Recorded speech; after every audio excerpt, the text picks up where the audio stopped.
Hi friends, welcome back to my channel. இன்றைக்கி நம்ம மோமோஸ் செய்கிறது எப்படின்னு பார்க்க போகிறோம். வாங்க பார்க்கலாம். அது கோதுமை ஆட்டை நான் இப்போ செய்ய போகிறோம்.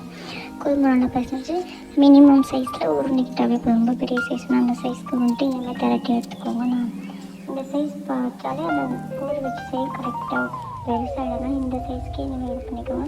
இப்போ கடாயில் தேவையான அளவுக்கு எண்ணெய் ஊற்றிக்கோங்க அந்த கிரேவி செய்யறதுக்காக. வந்துட்டு நமக்கு என்னென்ன காய் எடுத்துக்கணும், வெங்காயம், தக்காளி, பீன்ஸு, கோஸு, பச்சை மிளகா, பச்சை மிளகா. நீங்கள் வேறு பீன்ஸ்க்கு இருந்தாலும் எடுத்துக்கலாம், ப்ரொக்கோலி இருந்தாலும் கூட எடுத்துக்கலாம். நமக்கு சாம்பார் பிடிச்சி காய்கறி போட்டுக்கலாம் எது வேணாலும்.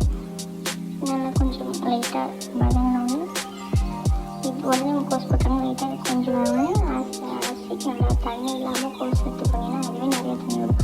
ஆனால் தண்ணி கொஞ்சம் இல்லாமல் தண்ணி ஊற்ற வேணாம். நீங்கள் தண்ணி இல்லாமல் நைஸாக அரைச்சி வச்சுக்க கோஸ் எடுத்து போட்டு கொஞ்சம் லைட்டாக கிண்டி விடுங்க. ஒரு 5 நிமிஷம் அப்படி விட்டிங்கன்னா அதுவே தண்ணி விடும். நம்ம தண்ணி ஊற்ற வேணாம்.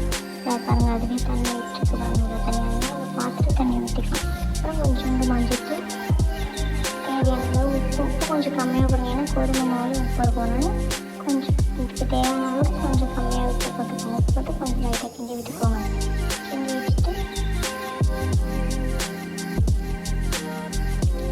நான் சோயா சாஸ் வச்சேன்.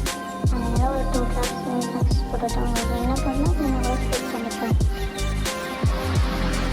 போட்டு ஒரு நல்லா கொஞ்சம் கிண்டி விட்டு உப்பு காரம் எல்லாம் போதும். காரத்துக்கு மிளகாத்தூள் தேவையான பச்சை மிளகா போடுங்க. தேவையான மிளகாத்தூள் போட்டு நல்லா கிண்டிட்டு காரம் எல்லாம் போதுமா செக் பண்ணிவிட்டு ஒரு மூடி போட்டு லைட்டாக கொஞ்சம் சிம்லேருந்து லைட்டாக கொஞ்சம் தண்ணி விட்டு ஒரு மூடி போட்டு மூடி வச்சுடுங்க. ஒரு 5 அந்த இருக்கிற தண்ணியிலே அது வெந்துடும். நீங்கள் தண்ணியை ஊற்ற வேண்டாம்.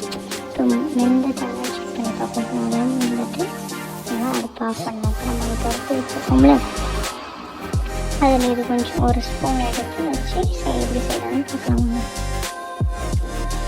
ரொம்ப ஒரு ஸ்பூன் வேணுங்கன்னா அது நம்மளால் அந்த ஸ்வீட் பண்ண முடியாது. நானும் எவ்வளோ ஸ்வீட் பண்ணி பார்த்தேன். அந்த ஸ்வீட் எனக்கு வரல. 3 ஸ்வீட் நானும் ஒரு ஸ்வீட் எடுத்து செஞ்சுருக்கேன். நானும் ஒரு ஸ்வீட் எடுத்து எதுவும் நடக்கிட்டே சும்மா இதெல்லாம் பண்ணேன். இது காமெடியாக இருந்துச்சு.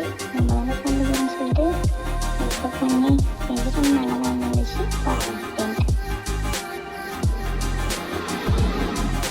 இந்தமாரி எல்லாத்தையுமே நாளைக்கு எல்லாத்தையும் இப்படி பண்ணணும். இப்படி பண்ணால் நல்லா விஜய்க்கே தான் போடுறது. எண்ணெய் தடவி வச்சுருங்கன்னா எல்லாம் ஊற்றிடும். கோதுமாவும் தட்டிலே ஊற்றிக்கலாம். எண்ணெய் தடவி வச்சு விட்டு எடுத்து ஒரு குச்சி எடுத்துக்கோங்க. குச்சி எடுத்து குத்தி பாருங்கள். அதில் ஃபஸ்ட்டு ஊற்றுவார் கோதுமை ஒட்டாமல் வச்சு நல்லா வெந்துட்டுன்னு அர்த்தம். அப்புறம் சூப்பராக வந்து டொமேட்டோ கெச்சப் வச்சு சாப்பிட இன்னும் டேஸ்ட்டாக